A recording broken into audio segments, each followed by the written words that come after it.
جزاک اللہ. مطلب میرا پہلا سوال یہ ہے کہ قرآن پاک جو ہے یہ جب سے دین مکمل ہوا ہے آئے مبارکہ سے، اور اس سے لے کر اور آخری آنے والے انسان تک کے لیے راہ ہدایت قیامت تک کے لیے. تو میرا سوال اس میں یہ ہے کہ جب راہ ہدایت آخری انسان قیامت تک والے انسان کے لیے راہ ہدایت یہ ہے تو پھر ہادی کی ضرورت کیوں؟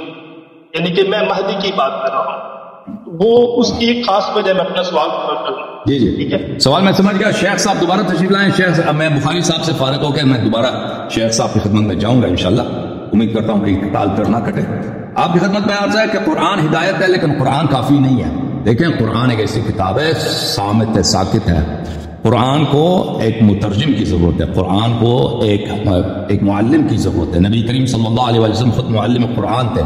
هو الذي بعث في الأميين رسولا منهم يتلو عليهم آياته ويزكيهم ويعلمهم الكتاب والحكمة وإن كانوا من قبل لفي ضلال مبين. مسلمانوں میں سے کسی کا عقیدہ یہ نہیں کہ صرف قرآن کافی ہے، ان کو سب کو معلوم ہے کہ اب قرآن تو ہمارے پاس درمیان موجود ہے، مسلمانوں کے درمیان اتنے قرآن کے حافظ ہیں ماشاءاللہ. قرآن کے ایسے قاری ہیں جو مختلف انداز میں ایسی تلاوت کرتے ہیں قرآنی آیات کی کہ انسان واقعی تعجب کرتا ہے کہ ماشاءاللہ کتنا پیارا اور کتنا ان لوگوں نے محنت کیا جو قرات کرتے ہیں ترتیل کے ساتھ یا دوسرے جو انداز قرات ہیں. مفسرین نے بڑے بڑے تفاصیل لکھے ہیں، لیکن مسلمان دنیا میں دیکھیں ہمیشہ مسلمان جو ہے مسلمانوں میں اختلاف رہے ہیں، مسلمان جو بدعات کا شکار رہے ہیں، مسلمان جہالت کے شکار رہے ہیں. اس طرح نہیں ہے کہ مسلمان اپنے دین میں کیونکہ قرآن ہے تو ان کے پاس سب کچھ ان کو پتہ ہے، سب باتیں مسلمانوں کے پاس کو پتہ ہے اور ان کے پاس کوئی دینی مسائل میں کوئی پیچیدگی ان کے پاس نہیں ہے، کوئی مجہول ان کے پاس نہیں ہے، کوئی غموض دینی مسائل میں ان کے پاس نہیں ہے اور یہ ہر مسئلے پہ ان کا پورا اتفاق ہے. بالکل ایسا نہیں ہے. مسلمانوں میں قرآن ہونے کے باوجود مسلمان بہت ساری باتوں میں اپنے دین اب سائنس وغیرہ کو تو چھوڑیں، اپنے دین کے مسائل میں بہت ساری باتوں میں ہم اختلاف کرتے ہیں. بہت ساری دینی باتیں جو مسلمانوں کو نہیں معلوم، علماء کو بھی کہتے ہیں اس مسئلے میں ہمارے پاس کوئی حدیث روایت کچھ بھی نہیں، اللہ جانتا ہے، اس کو ہم نہیں جانتے. اور اس کے علاوہ قرآن ہونے کے باوجود ہمیشہ تاریخ اسلام میں دیکھیں کہ مسلمانوں کے درمیان ظلم، کہ غریب کا حق کالو، یتیم کا حق کالو، ایک قبیلہ دوسرے قبیلے کو قتل کرو، یا ایک شہر والے آتے ہیں دوسرے شہر والوں کو. مثلا اب مسلمانوں نے آپس میں جتنے قتل کیے ہیں دوسروں کے شاید کفار نے اتنے نہیں کیے ہیں ہمیشہ تاریخ میں. یہ جب دہلی کو فتح کیا، بار بار مسلمانوں نے خود دہلی کو فتح کیا تھا. دہلی تو مسلمانوں کا دارالخلافت تھا، سلطنت مغلیہ کا، لیکن یہ مسلمان آتے تھے بار بار وہاں پہ قتل عام شروع کر دیتے اور مختلف جگہوں پر ترکوں نے کیا. بارہ یہ تو پوری دنیا جانتی ہے کہ مسلمانوں کے درمیان یہ تو صرف جو ہمارے پاس اسلام ہے ٹھیک ہے، نام میں ہم مسلمان ہیں لیکن عمل میں ہم کفار سے بہتر نہیں ہے. اس طرح نہیں ہے کہ مسلمان جو ہے ظلم نہیں کرتے، اللہ سے ڈرتے ہیں قرآن کی وجہ سے. مسلمان بہت ظلم بھی کرتے ہیں، قتل بھی کرتے ہیں، چوری بھی کرتے ہیں قرآن ہونے کے باوجود. اس لیے لذا ایک ایسے امام کی ضرورت ہے جو اس قرآن کے سارا نچوڑ کو وہ جانتا ہے. اس قرآن کا ایک بواطن اس کے پاس ہے، اس قرآن کے اسرار اس کے پاس ہے. رسول اللہ صلی اللہ علیہ وسلم کے علوم کا وہ وارث ہے کہ دین کے ہر مسئلے میں وہ بخوبی جانتا ہے، 100% 100% 1000% جانتا ہے کہ اس مسئلے میں اللہ کی رضا، اللہ کا حکم کیا ہے، اور وہ جو بھی کہے گا وہ ہدایت ہوگا. جو بھی کہے گا جیسے رسول اللہ صلی اللہ علیہ وسلم تھے نا، قرآن ہونے کے باوجود لوگ کس کی اتباع کرتے تھے؟ پیغمبر کی اتباع کرتے تھے نا. اور اس طرح نہیں ہے کہ قرآن موجود ہے پیغمبر کو پیغمبر کی کیا ضرورت ہے؟ مزید تھوڑا سا نا تو ایسا ابھی میں مجھے 30 سیکنڈ دے دیں، 30 سیکنڈ میں ختم کرتا ہوں. تو ایسا شخص کہ اس کے پاس سارے قرآن کا علم ہو اور اللہ کی جانب سے پوری شریعت اس کے سینے میں ہو اور عمل میں وہ شجاع ہو، عمل میں وہ کسی سے نہ ڈرتا ہو اور عمل میں وہ معصوم ہو، کسی پہ ظلم نہ کرے، کہ ہمیں اس کی اگر مسلمان اس کی اتباع کریں، اس کی بات مانیں، اس کی طاعت کریں تو وہ ہر مظلوم کا حق ظالم سے نکال کر، ظالم سے لے کر واپس مظلوم کو پلٹائے گا. تو اس طرح اگر ہو تو دنیا جنت ہے، دنیا جنت ہے. پھر اسلام کا ثمر، اسلام کا میٹھا پھل ہم دیکھیں گے. وَإِلَّا اسلام وہی ہے جو ابھی ہمارے پاس ہے، ٹھیک ہے نا. اسلام ہے لیکن ہمارے پاس جہل بھی ہے، ضلالت بھی ہے، بدعت بھی ہے، ظلم بھی ہے، قتل بھی ہے، غارت بھی ہے، اور سب سے بدنام قوم دنیا میں مسلمان. جی سر بولیں. جزاک اللہ، خوب آپ نے فرمایا. میں اسپیسیفک ہادی سے مراد مہدی کی بات کرنا چاہ رہا ہوں، اور مہدی سے بھی مراد میں ایک بات کرنا چاہ رہا ہوں کہ جیسے کہ ہم مہدی وہ 1979 میں جو مکہ میں ہوا انہوں نے کہا کہ میں مہدی ہوں، یا مصر میں کچھ مہدی ہوئے، یا ہمارے ہند میں جو غلام احمد قادیانی اس نے کہا میں مہدی ہوں، یا آج کل یوٹیوب پر 3 4 10 15 یہاں پر بھی بیٹھے ہوئے مہدی. ایک کیا کہتے ہیں اپنا وہ جو انڈیا کے ذاکر نائک صاحب ہیں، ان سے بھی لائیو ایک بندے نے ایک بار اس نے کہا کہ میں مہدی ہوں. تو میں اس حوالے سے کہنا چاہ رہا، تو ان ہادیوں یہ کیا ثابت کرنا چاہ رہے ہیں، یا کیا ان ہادیوں کی ضرورت ہے جب قرآن پاک جو ہدایت کی کتاب ہے آخری آنے والے انسان تک کے لیے؟ امام کرتے اس پر تو ہمارا ایمان ہے، اس کی بات نہیں کر رہا میں، باقی جو بات کر رہا ہوں آپ میری بات آپ نے کہ آپ میری بات کو فالو میرے کو. جی سر بالکل آپ کی بات میں سمجھ گیا ہوں، اور آپ کے بات کے جواب میں تقریباً میرے بات سے واضح ہو گیا کہ ہر دور میں ایسے شخص کی ضرورت ہے، کیونکہ قرآن اور سنت جو ہمارے پاس ہے یہ کافی نہیں ہے. یہ سب کو معلوم ہے قرآن اور سنت ہمارے پاس ہے، قرآن پہ سب کا اجماع ہے لیکن سنت پہ اجماع بھی نہیں ہے، اور کوئی بھی شخص نہیں کہتا کہ پورا سنت ہمارے پاس ہے. تو دین کے بہت سارے مسائل ہیں جن میں مسلمانوں کا آپس میں اختلاف ہے. دین کے بہت سارے مسائل ہیں کہ ان میں مسلمان خود بدعات کا شکار ہے، ایک طائفہ دوسرے طائفہ کو بدعت کا تانا دیتی ہے. اور دین کے احکام کے مثلا بہت سارے احکام، مثلا حکومت کے احکام ہے، جہاد کے احکام ہے، وہ کتب میں موجود نہیں ہے، حدیث میں موجود نہیں، اور بہت سارے فرعی مسائل ہیں جو کہ لوگوں کے پاس نہیں ہے.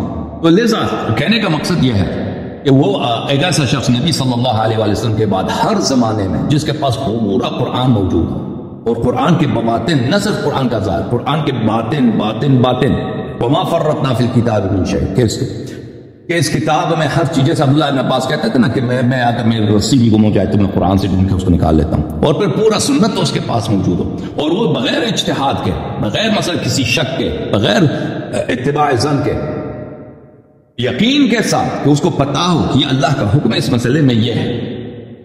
تو ایسا شخص کا ہونا ہر زمانے میں ضروری ہے، وہ تبھی اسلام اللہ کے دین ہے، وَإِلَّا یہ ایک ظنون کا مجموعہ ہے، گمانوں کا مجموعہ. تو امام مہدی علیہ السلام ابھی جو اسلام مسلمانوں کے پاس ہے بہت واضح ہے کہ اس اسلام میں بدعت ہے، اس اسلام میں جہالت ہے، اس اسلام میں بہت ساری چیزیں ہیں جو نبی صلی اللہ علیہ وسلم سے ہم تک نہیں پہنچی ہیں، ضائع ہو گئی تاریخ میں. اور پھر جو شخص پورا اسلام ہمارے پاس ہے نہیں تاکہ اس کو نافذ کریں. ٹھیک ہے نا، قرآن موجود ہے، قرآن فی نفسہ ظاہر، قرآن کفایت نہیں کرتا ان باتوں کے لیے. اور پھر اگر یہ پورا دین موجود بھی ہونا، اس کے لیے نافذ کون کرے گا بھائی؟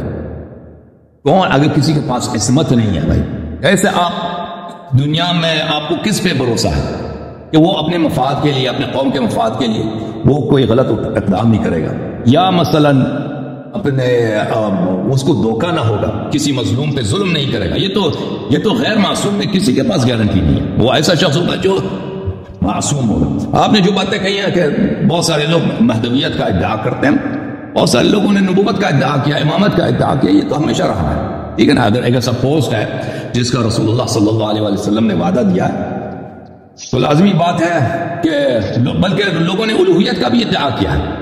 آپ یہ جو تھے، آپ ایران میں بہت بڑے تحریک چلی تھی سید محمد علی باب کا. سید محمد علی باب ایک شیعہ طالب علم تھا، ایک شیعہ مولوی تھا. وہ شروع میں ادعا کیا کہ میں امام مہدی علیہ السلام کا نائب ہوں، پھر اس نے کہا میں امام علیہ السلام کا، میں خود امام علیہ السلام ہوں. پھر علماء نے اس کو پکڑ لیا اور اس کو چیک کیا تو پتہ چلا کہ یہ آدمی پاگل ہے، یہ آدمی پاگل ہے. اسی میں چھوٹا سا میرا اس کو ڈنڈے مار رہے تھے، اس کا یہ سب 200 سال پہلے کی بات ہے. اس کو تبریز میں اتنے ڈنڈے مارے تھے، ڈنڈے لگے تھے. اس نے توبہ کیا تھا، اس نے اپنا شلوار بھی گندا کیا تھا.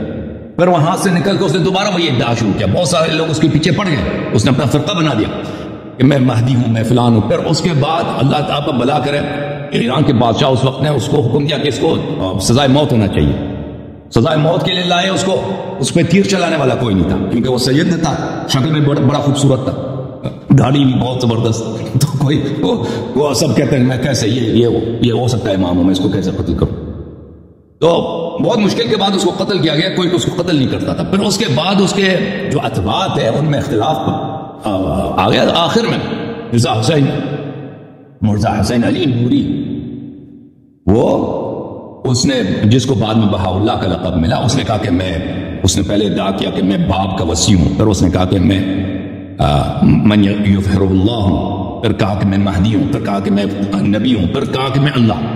ابھی جو بہائیت ہے دنیا میں، جو بہائیت ہے، ہاں، تو یہ کیا ہے؟ یہ کہتے ہیں محمد مرزا حسین علی نوری اللہ تھے، اللہ اس کی شکل میں ظاہر ہوا ہے، اللہ اس کی شکل میں، اور بہت سارے جو ہے لوگ اس کے پیروکار بن گئے. ابھی دنیا میں بہت سارے اس کے پیروکار ہیں. ہندوستان میں، امریکہ میں گورے بہت سارے جو امریکی بھائی بنے، بہائی بنے. اور اللہ آپ کا بھلا کرے. شروع میں تو یہ آپ کے شیعہ مجتہدین، بڑے بڑے شیعہ مجتہدین یہ بہائی بن گئے تھے. اور شیعہ مجتہدین آپ لوگوں کو نہیں پتا اپنے حوزے کی تاریخ، کیونکہ شیعہ مولوی جو ہے نا یہ عقائد نہیں پڑھتے، ان کو اپنے عقیدہ کا نہیں معلوم. اکثر بہائی جو تھے، یا یاد رکھیں میں شیعوں کے لیے عرض کر رہا ہوں، اکثر بہائی شروع میں جو تھے شیعہ، بڑے بڑے شیعہ مولوی تھے، اور شیعہ جو مذہبی طبقے تھے ان کو دھوکہ ملا سب سے زیادہ. اور جو جا کے عزاداری کرتے ہیں، وہ ماتم کرتے ہیں روزہ امام حسین پر، ان کی ویڈیو نظر آتی ہیں، پاریش ہیں اور ٹوپی میں پہنی ہوئی انہوں نے. نہیں وہ بھائی زیارت کے لیے تو وہ بہرے ہیں بھائی، وہ بہرے ہیں، وہ اسماعیل ہے، وہ بہرے ہیں. اچھا وہ بہرے ہیں، ہاں یہ بھائی اور ہیں بہرے، وہ زیارت کے لیے نہیں آتے. وہ ان کا عقیدہ یہ ہے کہ اسلام منسوخ ہے، اسلام کو نسخ کیا ہوگا، کہتے ہیں اسلام دین منسوخ ہو چکا ہے، ختم، شریعت منسوخ ہے، ان کا اپنا شریعت. صحیح.